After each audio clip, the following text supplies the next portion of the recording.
Halo, kembali lagi di episode 74 lanjutan kemarin ya, di mana Xiaoyan dan Dokter Peri Kecil menuju ke pelelangan besar yang ada di Black Emperor, sekaligus perpisahan antara Xiaoyan dengan Cailin yang membuat admin sedih juga nih. Nah, seperti biasa admin buat kopi dan linting bakonya dulu bentar biar saat admin ngoceh GK berbusa hehehe. Lanjut cerita. Melanjutkan perjalanan Xiaoyan mencari bahan obat, mereka pun melihat-lihat banyak bahan obat yang benar-benar sangat langka, bahkan Zian dengan kemampuannya masih terpesona melihat bahan obat langka di sana. Melihat Zian yang sangat dekat dan tertarik pada bahan obat langka, Xiaoyan pun segera menariknya.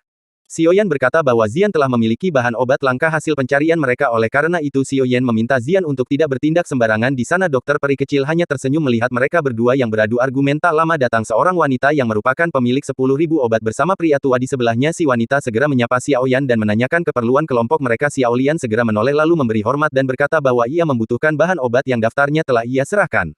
Si wanita mengangguk kemudian menanyakan identitas dari Dokter Peri Kecil dan Xiaoyan. Seperti biasa mereka menggunakan nama samaran. Untuk perkenalkan diri. Setelah perkenalan diri, Xiaoyan dapat memanggil pria tua di sampingnya dengan sebutan Alfian. Xiaoyan sedikit mempelajari pria tua itu adalah seorang alkemis. Jika ditelusuri, setidaknya kemampuan dari Alfian ini tidak lebih lemah jika dibandingkan dengan Fama. Setelah itu Xiaoyan mengangguk kemudian bertanya mengenai bahan obat yang dicari. Pria tua menjelaskan bahwa Xiaoyan sangat beruntung karena barang yang mereka cari berada di sana. Kegembiraan baru saja terjadi di wajah Xiaoyan mengetahui semuanya telah berjalan dengan lancar. Tak lama pemilik kios segera bertanya apakah Xiaoyan telah mengetahui aturan dari pertukaran di sana. Xiaoyan pun mengangguk kemudian pemilik ruko kembali menjelaskan beberapa hal. Ia berkata bahwa untuk mendapatkan bahan yang dibutuhkan prosesnya tidak jauh berbeda dengan seseorang yang ingin mendapatkan bahan obat akan memiliki saingan dari pihak lain yang juga tertarik dengan bahan yang sama. Pemenang akan terjadi melalui penawaran tertinggi dan berhak membawa barang bersamanya. Xiaoyan pun mengangguk kemudian mereka membawanya ke aula yang seperti pemilik rumah lelang segera mempersiapkan bahan-bahan obat. Langkah-langkah yang akan dikeluarkan saat proses akan dimulai. Terdengar teriakan yang berkata apakah mereka akan memulai. Tanpa menunggu dirinya seorang pria berjubah alkemis segera datang mendekati pemilik ruko. Menanggapi hal itu dia segera berkata bahwa mereka tidak menduga Kisan akan datang mengingat Sekte Black Emperor akan mengadakan lelang besar. Tentu saja Kisan pasti akan sangat sibuk. Seorang alkemis tingkat 6 yang sangat dihormati karena merupakan alkemis paling top di Sekte Black Emperor.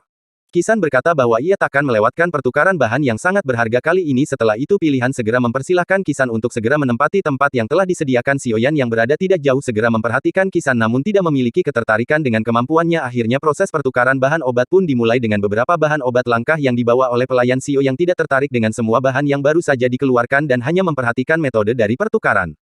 Xiaoyan menyadari barang akan dapat ditukar dengan nilai yang lebih rendah jika bahan pertukaran berfungsi untuk menerima file tingkat 4, maka sebagai pertukaran seseorang harus mengeluarkan pil tingkat 3. Setelah pertukaran yang berjalan agak lama akhirnya pemilik ruko segera mengumumkannya bahwa puncak dari pertukaran akan segera dimulai. Ia mengeluarkan 5 kotak giok di mana 3 di antaranya merupakan bahan yang diperlukan. Xiaoyan mendengar hal itu Xiaolian pun ia melirik ke arah barang tersebut.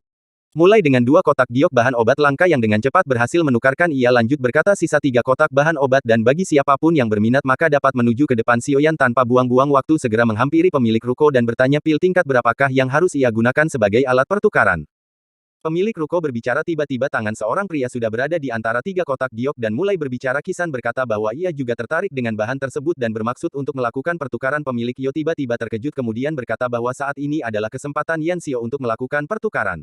Xiaoyan berkata sebaiknya tak akan melepaskannya. Kata Sohyun membuat semua orang yang ada di sana merasa terkejut karena keberanian yang menolak apa yang diinginkan Kisan. Mengingat Kisan adalah seorang alkemis top Black Emperor membuat orang-orang tertunduk. Kesiagian segera bertanya kepada Yaomil tingkat berapakah yang harus ia gunakan sebagai pertukaran. Oner yang segera memulihkan dari tempatnya dan segera berkata bahwa pil tingkat 5.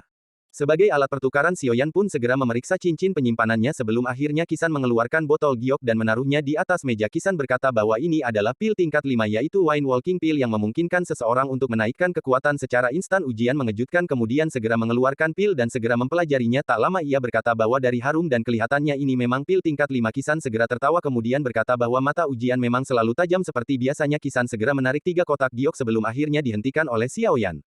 Hingga membuat Kisan terkejut. Xiaoyan berkata bahwa mengapa Kisan terburu-buru dan tidak menunggu Xiaoyan untuk menyelesaikan urusannya. Xiaoyan segera mengeluarkan botol giok di atas meja lalu berkata bahwa ini adalah pil tingkat 5 yaitu Do Spirit Will. Bersinar lebih lanjut berkata bahwa sepertinya mereka semua telah mengetahui tentang Do Spirit Will, oleh karena itu Xiaoyan takkan menjelaskan mengenai pil lebih lanjut. Hokian dan Oner Yo tiba-tiba terkejut melihat pil yang dikeluarkan Xiaoyan. Begitu pula mereka yang hadir benar-benar terkejut karena Do Spirit Will memang terkenal dimanapun ia berada.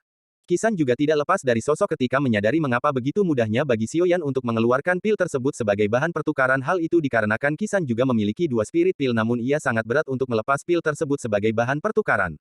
Terlebih proses Kisan dalam membuat pil tersebut memiliki presentasi kesuksesan yang sangat rendah. Tak lama setelah itu Xiaoyan segera mengeluarkan pil dari botol giok dan memeriksanya. Kilau hijau dan harum aroma obat segera disebarkan ke segala arah membuat orang-orang benar-benar terkagum. Mata ujian yang kagum segera memelotot menyadari bahwa itu benar-benar dua spirit wheel dengan kualitas yang sangat tinggi.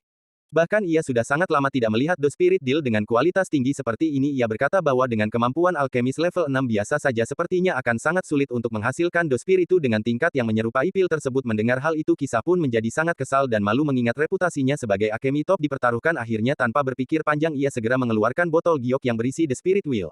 Semua orang menjadi semakin terkejut dengan tindakan yang dilakukan oleh Kisan. Old Giant juga terkejut lalu mengeluarkan pil dalam botol giok tersebut. Alis keluar dan seketika mengerut melihat pil obat yang baru saja dikeluarkan tanpa daya. Ia berkata bahwa ini juga merupakan blue spirit pill, namun dari aroma dan warnanya pil ini memiliki tingkat yang jauh lebih rendah jika dibandingkan miliknya Tuan Muda Yan Xiao. Seketika Kisan merasa marah dengan kata dari Olivian kemudian berkata pasti ada yang salah dengan penilaiannya. Menanggapi hal itu oleh segera mengangkat kedua pil kemungkinan berkata bahwa semua yang hadir di sini adalah alkemis yang memiliki keahlian luar biasa. Dengan begitu mereka akan mampu membedakan sampai mana yang memiliki tingkat lebih tinggi. Para tamu yang hadir ia menatap tajam ke arah pil dan memeriksa perbedaan dari kedua pil tersebut saja mereka menyadari dengan sekilas dan aroma yang disebarkan sudah dapat dipastikan bahwa pil milik pemuda tersebut jauh lebih tinggi jika dibandingkan dengan memilikinya San. Namun mengingat reputasi Kisan mereka hanya bisa mengingat membuat ruangan seketika menjadi hening. Kenyamanan pecah dengan ocehan yang segera memasukkan kedua pil dalam botol kemudian lanjut berbicara. Ia menyerahkan botol giok memiliki San dan berkata kepada Xiaoyan bahwa ketiga bahan obat telah resmi menjadi miliknya. Xiaoyan yang tersenyum kemudian mengambil tiga bahan obat dan memasukkan ke dalam cincin penyimpanannya. Secara bersamaan dengan itu Xiaoyan merasakan aura dingin yang menyerang dari belakang dan Dogi segera melonjak ke segala arah. Seketika banyak orang yang berteriak keheranan karena pemuda di hadapan mereka merupakan seorang elit di tingkat Do Uang. Menyadari hal itu Kisan segera mundur. Lalu sadar bahwa semua ini hanyalah kesalahpahaman. Kisan yang menyadari kekuatan Xiaoyan tidak lebih lemah darinya menjadi sedikit dredeg dan memilih untuk mundur terlebih dengan memecah dingin dan aura membunuh dari mata yang membuat ia merasa benar-benar ketakutan. Xiaoyan segera berkata bahwa ia tidak takut jika harus membunuh Kisan meskipun ia memiliki reputasi di sekte Black Emperor. Kisan semakin pucat ketika dua sosok wanita berjalan mendekati si Xiaoyan dengan aura yang sangat kuat. Akhirnya ia memutuskan untuk segera pergi. Dengan wajah pucat dan dipenuhi rasa malu setelah Kisan pergi. Sungguh tak terduga bahwa pemuda di hadapannya memiliki kekuatan yang berada di tingkat Do Huang. Xiaoyan hanya tersenyum sementara di sisi lain pemilik ruko benar-benar baru pulih dari rasa terkejut melihat kekuatan yang ditampilkan. Sekalian setelah itu Xiaoyan menanyakan sesuatu kepada pemilik ruko dengan sopan mengatakan bahwa ia akan memberitahu apapun selama ia mengetahui mengenai apa yang ditanyakan Xiaoyan. Apakah mereka mengetahui tentang transformasi tubuh Bodhisattva air liur? Old Giant merenungkan sejenak sebelum akhirnya menjelaskan bahwa benda tersebut memanglah sangat langka. Old Giant segera berkata bahwa sepengetahuannya air liur transformasi tubuh Bodhisattva berasal dari satu pohon kuno yang misterius. Akarnya jauh tertanam di dasar tanah dan akan membentuk jantung berisatwa yang juga misterius, namun dalam proses memerlukan waktu lebih dari 1000 tahun untuk membentuk jantung bodhisatwa. Diceritakan pula bahwa khasiat dari jantung bodhisattva sangatlah menakutkan. Ia dapat memperbaiki jantung dan struktur seseorang dan dengan begitu orang yang menggunakannya takkan mudah mati meskipun jantungnya luka parah. Singkatnya seseorang akan mendapat kehidupan yang baru terlebih kekuatan jantung yang lebih baik dari sebelumnya. Xiao Lian seketika terkejut ketika mendengar hal tersebut. Ia pun tak menyangka khasiat dari jantung bodhisatwa benar-benar sangat menakutkan. Lanjut bercerita bahwa ia pernah membaca buku kuno yang menceritakan seorang doseng yang sangat kuat. Ia memakan jantung bodhisatwa hingga dapat menembus ke tingkat yang dikatakan sulit untuk ditembus. Xiaoyan pun seketika tercengang mendengar cerita mengingat tingkat doseng memang benar-benar menjadi legenda. Lanjut bercerita bahwa ia ragu mengingat itu hanyalah cerita dari buku, namun masih sangat banyak orang yang benar-benar berniat mencari jantung bodhisattva untuk menembus tingkat tersebut. Bagi mereka cukup mendapatkan bodhisattva transformation Selaiva maka mereka akan dapat naik ke tingkat doseng. Xiaoyan hanya terdiam. Ia merasa takjub dengan khasiat yang tidak dapat dibayangkan. Organ lanjut berkata sepertinya jika hanya mencari bodhisattva transformation Selaiva tidak akan terlalu sulit. Hal itu dikarenakan oleh Giant mendapatkan kabar bahwa di pelelangan nanti akan ada bodhisattva transformation Selaiva yang dipamerkan. Ojan lanjut berkata bahwa ia mendapatkan informasi dari sumber yang cukup terpercaya. Dengan begitu seharusnya bodhisattva transformation Selaiva memang berada di pelelangan nanti, namun ia masih sedikit ragu dan berpikir bahwa itu mungkin hanya teknik marketing untuk menarik pengunjung. Terlepas dari benar atau tidaknya hanya dapat dipastikan dengan datang ke acara lelang. Xiaoyan tersenyum kemudian mengangguk dan berterima kasih atas semua informasi yang telah diberikan. Xiaoyan diingatkan agar berhati-hati di tempat lelang. Xiaoyan mengangguk kemudian ia pun pamit pergi. Dari setelah keluar mereka pun berjalan di kerumunan. Kemudian dokter peri kecil berkata tampaknya mereka tidak datang dengan sia-sia. Dengan begitu mereka telah mengetahui informasi mengenai transformasi bodhisattva air liur, namun meskipun ada di pelangan akan sangat sulit untuk mendapatkannya terlebih dengan banyaknya faksi yang juga mengincar transformasi bodhisattva. Xiaoyan tersenyum kemudian berkata meskipun mereka tidak berhasil tiba dalam peletangan mereka dapat melakukan cara lain ketika lelang telah selesai seketika teringat ketika ia merampas beberapa barang lelang dari tangan ketua junior sekte darah hal itu benar-benar menjadi hal yang sangat wajar terjadi di wilayah sudut hitam secara alami dokter peri kecil dan Zian mengetahui niat yang dilakukan oleh Xiaoyan. Dokter peri kecil merasa dengan kekuatan seperti hal tersebut tidak akan terlalu beresiko sementara itu Zian terlihat sangat bahagia dan tertarik dengan rencana yang dipikirkan oleh Xiaoyan. Xiaoyan pun memperhatikan ekspresi mereka berdua yang memahami maksudnya kemudian segera berbicara tentu saja rencana itu adalah rencana akhir yang dapat mereka tempuh ketika tidak berhasil mendapatkan transformasi bodhisattva alifah. Dokter peri kecil mengangguk kemudian bertanya apakah yang harus mereka lakukan sekarang. Xiaoyan segera berkata saat ini mereka akan mencari tempat beristirahat karena Xiaoyan akan membuat beberapa pil. Lanjut cerita akhirnya mereka pun segera pergi ke paviliun Black Emperor City dan ketika sampai mereka menerima sosok tua di gerbang masuk pria tua segera berkata bahwa tempat ini adalah tempat khusus dan menanyakan mereka memiliki pelataran untuk masuk diam segera memberikan pelak yang ia dapatkan ketika masuk ke pintu ungu sebelumnya si pria pun merasa lega kemudian memperkenalkan diri bahwa ia adalah salah seorang tetua sekte Black Emperor bernama Zheng. Si pria lanjut bertanya bolehkah ia mengetahui nama dan dari fraksi mereka berasal. Dari mendengar hal itu Xiaoyan segera menangkupkan tangan dan berkata bahwa ia bernama Yanxia yang merupakan orang bebas dan tidak dikenal. Si pria pun tersenyum kemudian berkata bahwa semua orang yang mendapatkan pelataran tersebut tidak mungkin orang yang tidak dikenal. Si pria pun lanjut berkata bahwa Xiaoyan benar-benar memiliki selera humor yang baik. Xiaoyan hanya tersenyum kemudian bertanya apakah dia sudah boleh masuk. Di pria segera mempersilahkan Xiaoyan untuk masuk lalu berkata bahwa nanti akan ada pelayan yang menunjukkan tempat mereka beristri jahat. Xiaoyan pun berterima kasih kemudian segera seseorang masuk dan bersamaan dengan itu terdengar suara teriakan seorang pria berteriak menginformasikan bahwa tetua varian dari Demon Rempel telah tiba.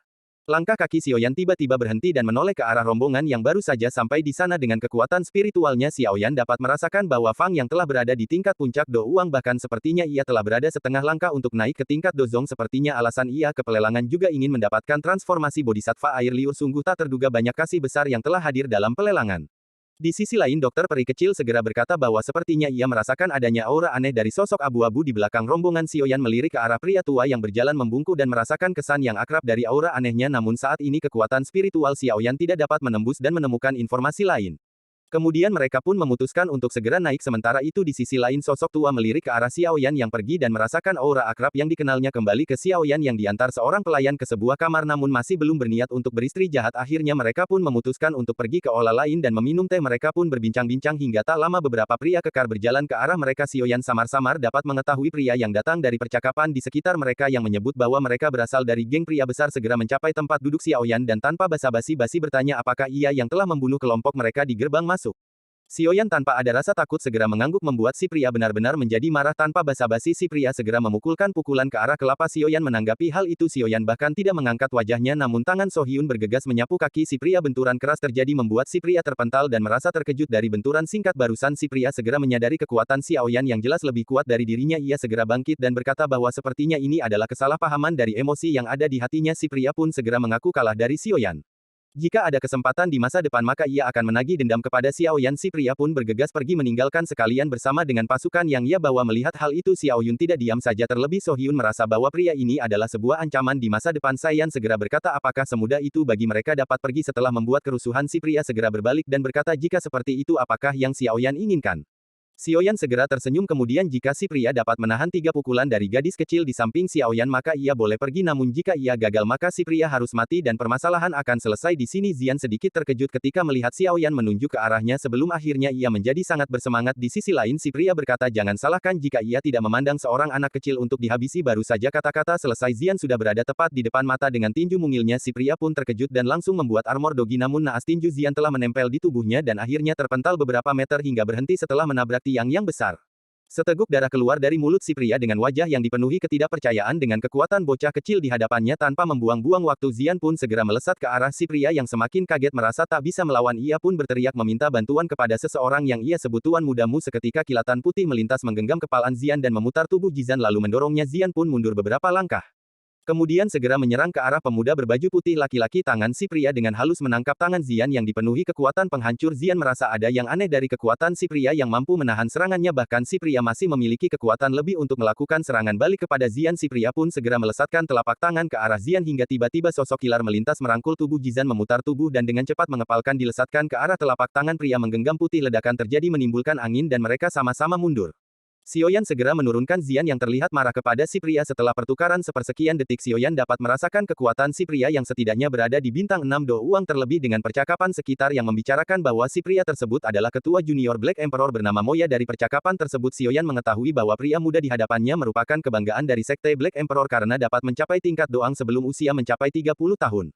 Xiaoyan jelas merasakan bakat keterampilan si pria di hadapannya luar biasa meskipun dibandingkan dengan Liu Qing dan Lin Dian. Sementara itu di sisi lain Moya juga dapat merasakan bahwa pria di hadapannya memiliki usia yang jauh lebih muda namun dengan kekuatan yang tidak lebih lemah darinya. Ia merasakan sedikit pukulan di dalam hatinya mengingat ia adalah sosok yang paling mempercayai Kaisar Hitam dengan usia muda yang menembus tingkat Do Uang. Namun saat ini ia menyadari ada orang ini yang jauh lebih jenius dengan mampu berada di tingkat Do Uang dalam usia yang sangat muda. Tak lama setelah itu Xiaoyan bertanya mengapa si pria ikut campur dengan permasalahan mereka.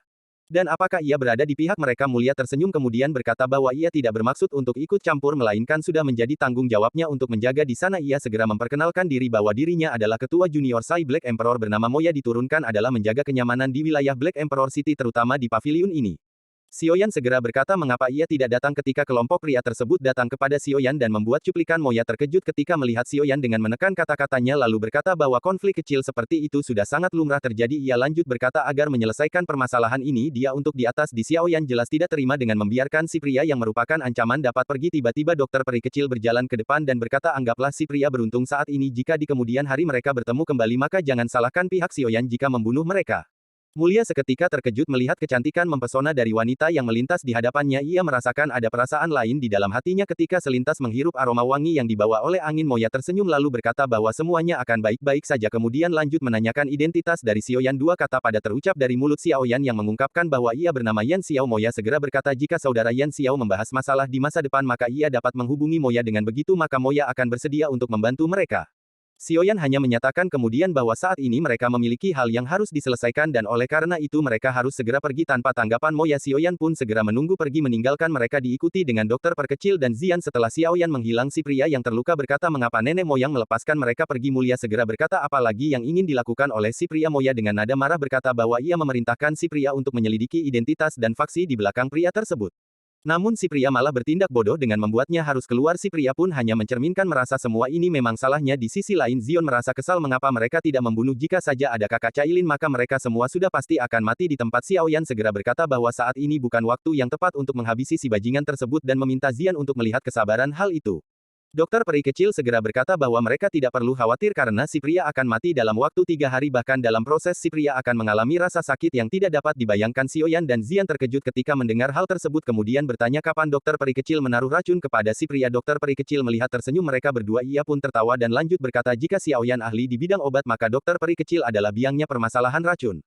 Xiaoyan tersenyum malu ketika menyadari bahwa memang dokter peri kecil masternya di bidang racun dan ia takkan ragu mengenai hal itu. Setelah itu mereka pun memutuskan untuk segera pergi ke kamar yang telah disiapkan untuk beristri jahat sehingga cerita mereka pun sampai kemudian dokter peri kecil mengeluarkan bunga dan memberikan dalam fase lanjut memberikan pil kepada Xiaoyan dan Zian lalu berkata bahwa ini akan menangkal racun dari bunga yang ia taruh. Racun bunga akan mengakibatkan orang yang menghirupnya pingsan dan mereka pun segera berkomunikasi dengan dokter peri kecil lanjut berkata bahwa mulai saat ini mereka harus lebih berhati-hati di Black Emperor City. Jizan mengangguk kemudian berkata bahwa dari pertemuan Moya ia merasakan ada maksud tersembunyi kepada dokter peri kecil. Menanggapi hal itu dokter peri kecil segera berkata jika ia memiliki pemikiran seperti itu maka tak lama ia akan mati. Xiaoyan tersenyum kemudian dokter peri kecil lanjut berkata bahwa sepertinya ada kemungkinan pria tadi dikirim oleh Moya untuk menyelidiki Xiaoyan. Jika tidak mengapa ia harus turun tangan hanya karena permasalahan kecil di sana. Sial yang juga merasakan hal yang sama dengan dokter peri kecil kemudian lanjut berbicara. Silian berkata sebaiknya saat ini kita mulai beristirahat karena besok kalian akan meminta bantuan mereka. Xiaoyan akan mengirimkan pil dan membutuhkan mereka untuk menjaga agar tidak ada orang yang memaksa masuk mengingat pilih yang akan dimurnikan memiliki tingkat yang tinggi maka akan menarik sejumlah ahli yang pemasaran. Mereka pun mengangguk kemudian segera memuat ke dalam ruangan masing-masing. Di sisi lain di sebuah ruangan terlihat panggilan tetua sekte demonstran Feli sedang berkumpul dengan para tetua lainnya. Ia dengan sopan berkata pada sosok tua menutupi abu-abu bahwa akan ada banyak versi yang hadir di pelelangan. Mereka pun berkata bahwa tak peduli apapun yang terjadi mereka harus mendapatkan transformasi bodhisattva air liur agar dapat menemukan jantung bodhisattva. Varian mengangguk kemudian berkata bahwa mereka sudah siap untuk menjalankan rencana dan hanya tinggal menunggu tetua keempat. Ia lebih lanjut menjelaskan bahwa tetua keempat dalam pencahayaan membunuh orang-orang Akademi Jianan yang telah membantu dengan melawan Demon Valley. Sosok tua seketika terkejut mendengar dua nama yang baru saja diucapkan dan sedikit mengeluarkan kemarahan yang lanjut meminta sosok kepada tua agar jangan melepaskan anggota Xiao Ge dan Jianan hidup-hidup. Si pria tertawa kemudian berkata bahwa ia akan melakukan melakukan hal tersebut namun saat ini yang paling penting adalah rencana dalam pelangan ia meminta semua tetua untuk mengawasi orang kuat di tiap-tiap faksi ia menambahkan agar jangan memperhatikan ahli-ahli Do Huang dan fokus pada ahli di dojong yang pasti akan merepotkan para tetua.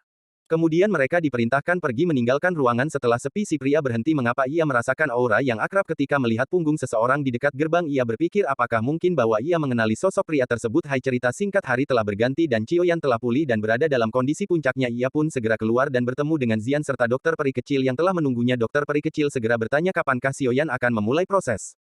Cio Yan segera berkata bahwa ia akan segera mulai dan melakukan implementasi ke satu ruangan namun tiba-tiba terdengar suara ketukan di pintu yang membuat keheranan mereka tidak memiliki rekan di Black Emperor City dan berpikir siapakah yang datang ke kamar mereka akhirnya So Hyun pun membuka pintu dan terkejut ketika melihat menangkupkan tangan ia langsung berkata bahwa kedatangannya ke sini adalah untuk menawarkan diri mengantarkan mereka berkeliling di Black Emperor Cio Yan seketika terkejut lalu baru saja akan berbicara tiba-tiba sosok kecil melesat ke arah Mulia Zian dengan tinju yang mengarahkan ke wajah Moya terjadi pertarungan singkat di antara mereka.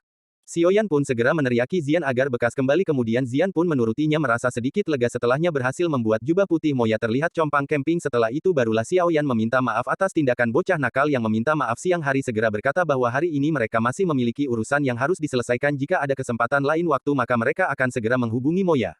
Ekspresi Moya seketika menjadi jelek apalagi dengan Xiao Yan yang langsung menutup pintu kamar rapat-rapat tak lama setelah itu Xiao Yan berkata bahwa sepertinya memang benar mau ia memiliki ketertarikan lebih kepada dokter peri kecil tak lama So Hyun yang tak ingin membuang-buang waktu kemudian meminta mereka berdua untuk mulai menjaga sampai ada orang yang memaksa masuk mereka pun mengangguk dan Xiao Yan segera masuk ke ruang pelatihan. Dokter peri kecil segera berbisik kepada Zian dan bertanya apakah ia telah menyelesaikan benda tersebut kepada Moya Zian pun tersenyum dan berkata bahwa semuanya telah berjalan dengan lancar dokter peri kecil segera berkata jika ia melakukan tindakan yang gegabah maka dapat dipastikan hidupnya akan berakhir lebih banyak daripada kematian. Nah sampai di sini dulu untuk episode 74 ya jangan lupa untuk episode berikutnya dan siapkan kopi dan linting bako agar enak saat menonton salam jumpa.